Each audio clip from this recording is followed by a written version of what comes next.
తెలంగాణ రాష్ట్ర ఆవిర్భావ దినోత్సవం రోజైన గ్రామ దీపికల సమస్యలను పరిష్కరించాలంటూ మోకాళ్లపై కూర్చొని నిరసన వ్యక్తం చేశారు గ్రామ దీపికలు. ఖమ్మం జిల్లాలోని అన్ని మండల కేంద్రాల్లో గత 15 రోజుల నుంచి నిరాహార దీక్షలు చేస్తున్నారు. జూన్ 2 తెలంగాణ ఆవిర్భావ దినోత్సవం సందర్భంగా రేవంత్ రెడ్డి ప్రభుత్వం స్పందించి గ్రామ దీపికలకు గుడ్ న్యూస్ చెప్పాలని ఆశిస్తున్నామన్నారు. లేని పక్షాన జూన్ 2 నుంచి తెలంగాణ రాష్ట్రంలో గ్రామ దీపికల ఐక్యత పెంచి మరింత ఉధృతం చేస్తామని డిమాండ్ చేశారు. ఖమ్మం జిల్లాలోని అన్ని మండలాల్లో గ్రామ దీపికలు నిరసన కార్యక్రమాలు చేపట్టారు. ప్రభుత్వం ఈ కార్యక్రమం చేపట్టిన గ్రామ స్థాయిలో ప్రజల్లోకి తీసుకెళ్లేదే గ్రామ దీపికల అనే సంగతి తెలిసిందే. డ్వాక్రా సంఘాలకు బ్యాంకు లింకేజీ కల్పించడం, వాటి పటిష్టత కోసం కష్టపడడం పనిచేస్తున్నామన్నారు. జిల్లాలో మాత్రమే 1800 మంది సేవలు అందిస్తున్నామన్నారు. డ్వాక్రా సంఘాలకు బ్యాంకు లింకేజీ కల్పించడం, వాటి పటిష్టత కోసం కష్టపడడం గ్రామ దీపికల ప్రధాన బాధ్యతల్లో ఒకటి. నాడు ఇచ్చిన హామీల ప్రకారం జీతాలను పెంచితే గ్రామ దీపికల కుటుంబాలు ఆర్థికంగా నిలబడే అవకాశం ఉంది. రాష్ట్ర ముఖ్యమంత్రి రేవంత్ రెడ్డి వేతనాలు పెంచడంలో చొరవ చూపాలని గ్రామ దీపికల సంఘాలు ప్రభుత్వాన్ని కోరుతున్నాయి. ఖమ్మం జిల్లా గ్రామ దీపికల సంఘం వాటిని డిమాండ్ చేస్తున్నారు.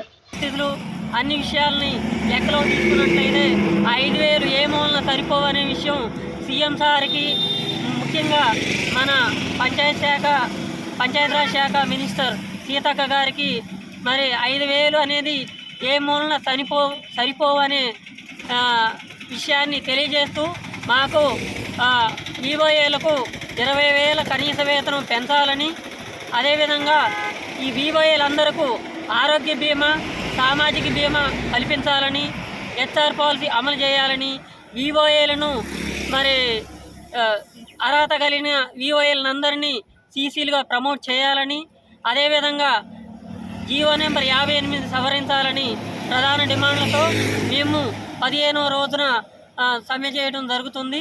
మరి ఇటు విషయాల పట్ల ముఖ్యమంత్రి గారు, ముఖ్యంగా మా శాఖ మంత్రివర్యులు సీతక్క గారు ఈ విషయాలన్నీ దృష్టి సారించి, ముఖ్యంగా రేపు తెలంగాణ దినోత్సవం రోజున మంచి వార్త మాకు అందుతుందని ఆశిస్తున్నాము.